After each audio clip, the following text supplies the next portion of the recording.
We got 50 nifty United States from 13 original colonies? You sure about that? Welcome to American Esoterica.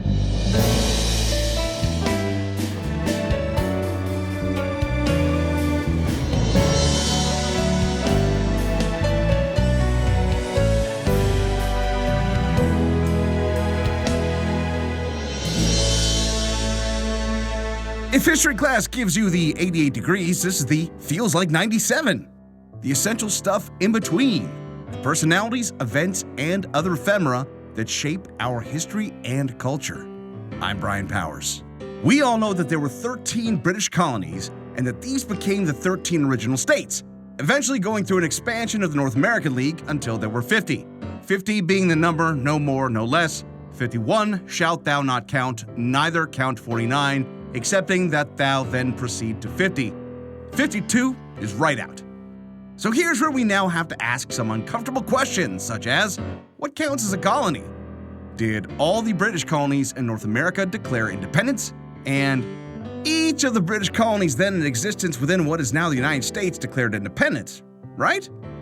Because when you start to ask those questions, the number gets a little fuzzier. And 12 doesn't quite fit into the cadence of 13 original colonies. 14 and 15 do, though, but they don't count for good reason, although probably not for the reason you've been taught to believe. Let's start first on the number 12, and why there's a plausible reason we should only really celebrate the 12 original colonies. It all comes down to Delaware. Delaware likes to tout that it's the first state, being the first state to ratify the United States Constitution in 1787. To be fair, it was probably pretty easy to round up all 20 people in the state to give it a thumbs up over much more populous states such as Pennsylvania. I'm kidding! Mostly. But that spectacular pedigree of becoming the first state pulls a sharp contrast with how Delaware is also kind of the very last colony, sort of. In fact, when the first shots of the American Revolution were fired, Delaware wasn't actually a British colony. Ready to split some hairs? Let's split some hairs. The land that became Delaware was tossed around quite a bit in its early years. Dutch and Swedish settlers set up shop there in the early 1600s and eventually clashed openly over the land in the Dutch-Swedish War in 1655.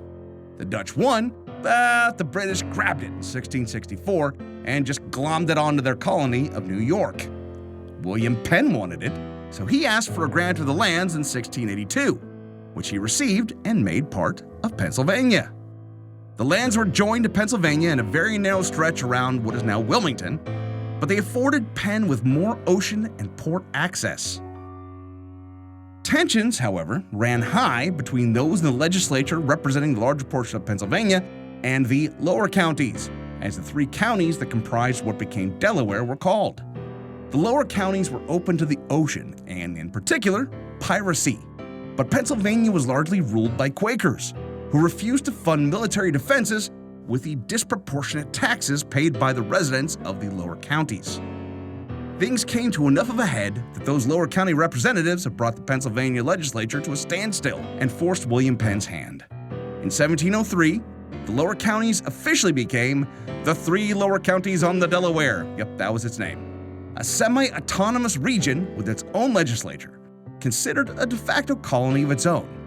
So there, our 13th colony was born. Or was it? Here's the hair to split. It legally wasn't its own separate colony. It was still technically part of Pennsylvania, and it shared its governor with the larger colony. It just wasn't a separate colony. But are we splitting the hairs too fine? The lower counties on the Delaware did have their own representation in the Continental Congress. And in 1776, their legislature voted to officially sever their own ties with the crown, becoming their own thing.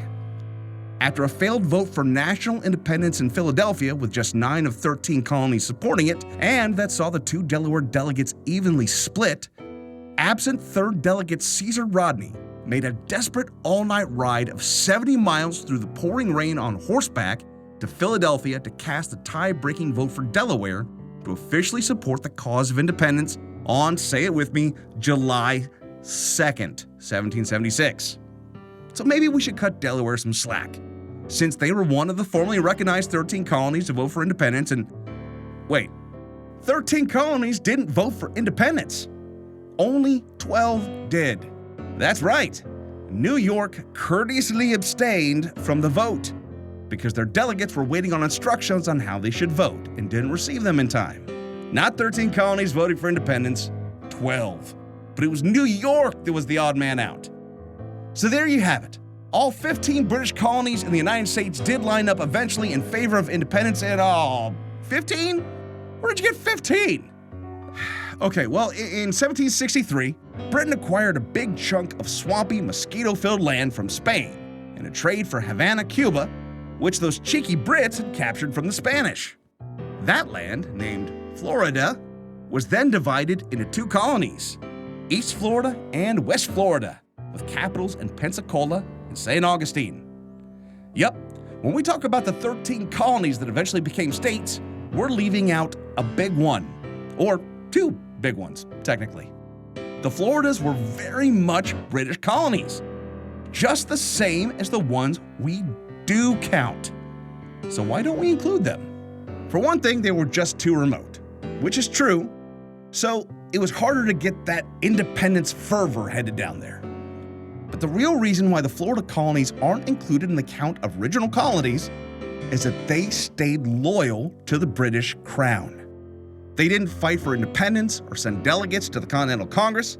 They believed that Britain would win, and as the Floridas were booming, their loyalty to the Crown would be rewarded, which resulted in a very hard lesson for the people carving their destinies out of alligator-infested subtropical wilderness.